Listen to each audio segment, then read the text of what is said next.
All right, we've all heard crazy wedding stories, right? Well, forget all of them. Today, we're diving into a story that has absolutely everything. A dream destination wedding, a friendship that's lasted a decade, and a betrayal so wild it had the entire internet talking. This is way more than just bridezilla drama.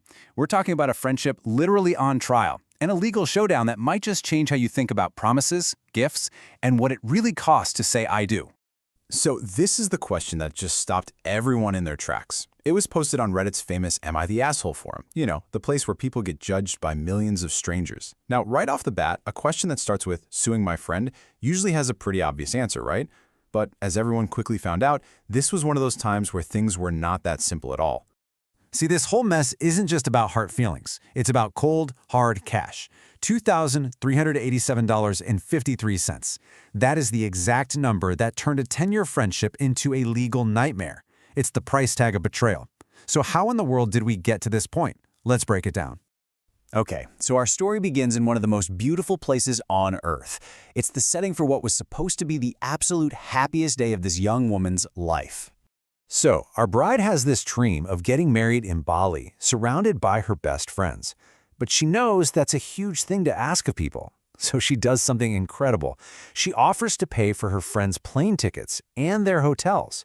One of those friends is Gemma, who she's known for over 10 years. And of course, Gemma and her husband John are all in. I mean, a free trip to Bali. Who would say no to that? So, the scene is set. Everyone's in Bali. The weather is perfect. It's all going according to plan. But then, on the morning of the actual wedding, the whole thing just completely implodes. And what happens next is so unbelievable, you almost have to hear it to believe it. They were there, in Bali, staying in the hotel that the bride paid for. But when the big moment arrived, the ceremony itself, they just didn't show up. Can you even imagine being that bride, seeing that empty seat where your best friend is supposed to be? She starts texting Gemma, obviously worried and confused, trying to figure out what happened, and the excuse she got back? Oh, it was a real doozy. Yeah. Just let that sink in for a minute. They took a free trip that was for a wedding and then had the nerve to complain that the wedding was ruining their vacation vibe. The level of entitlement is just staggering. But what's even crazier is how they tried to flip it on the bride, acting like she was the one who wouldn't understand.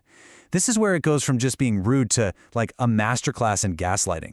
So the bride is heartbroken, confused. She has no idea what to think. So she does what a lot of us would do in 2024. She turns to the internet. She lays out the whole story on Am I the Asshole? And the internet showed up for her. Big time. The verdict came in and wow, it was an absolute landslide. A massive 95% of people voted that she was not the a-hole. The judgment was swift and it was overwhelming. This comment from a user named Enzafi really summed up what everyone was feeling. It wasn't just about the money, It was the sheer disrespect, the betrayal. But as the comments poured in, the whole conversation started to shift from whether Gemma was a bad friend to whether she actually broke the law. And this is where the story gets really interesting, because the comments section basically turned into a pop-up law school with people from all over the world debating the situation. And the main question became, could the bride actually sue her friend and get her money back? This was suddenly about more than just friendship drama. The whole debate really boiled down to this one question. Was that trip to Bali a gift with no strings attached, or was it actually part of a deal? If it was just a gift, well, the bride was probably out of luck. But if there was an agreement, then Gemma was in some serious trouble. And that brings us to this idea of a verbal contract, which sounds complicated, but it's not. It's just a legally binding agreement that you don't write down. Like, if I say, I'll pay you $20 to mow my lawn, and you say, you got it, that's a verbal contract. The Reddit lawyers were arguing that the same idea applied here. The quid was the free trip. The quo was showing up to the wedding. Something for something. So you had these two sides battling it out in the comments. Team Gift was saying, look, there's no piece of paper, so it's not enforceable. But Team Contract was like, hold on a minute. They argued this wasn't a simple gift. It was a conditional gift. And what was the condition? You gotta show up to the wedding. By taking the tickets, Gemma agreed to that condition. It's a small difference, but legally, it's everything. And then, this one Redditor, Divided Sky 58, just dropped a bomb of pure genius. The engagement ring analogy. And it was like a light bulb went off for everyone reading. Of course! The ring isn't just a gift, it's given on the condition of getting married. If that doesn't happen, you give it back. The trip was the same thing. It was a brilliant point, and it totally changed the conversation. So our bride, feeling empowered by thousands of internet strangers cheering her on, decided she was done being a victim. It was time to take action. It was time to get her money back, and maybe just a little bit of justice. And Reddit didn't just give her moral support. They gave her a step-by-step battle plan.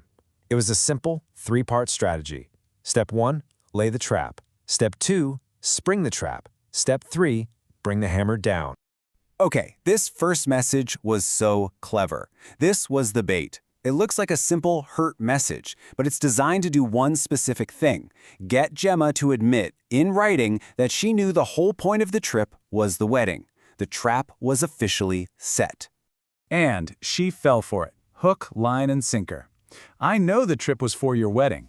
That's it. Those 7 words were the smoking gun, the confession. It's all the proof the bride needed. And now it was time for step 2. And there it is, the boom. An official invoice for the full amount, a 30-day deadline, and the clear threat of small claims court. That was it. The 10-year friendship was officially over.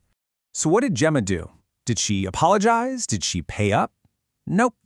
The bride got nothing but radio silence. Well, not quite. What she did get were some passive-aggressive Instagram stories about entitled friends and snakes in your life.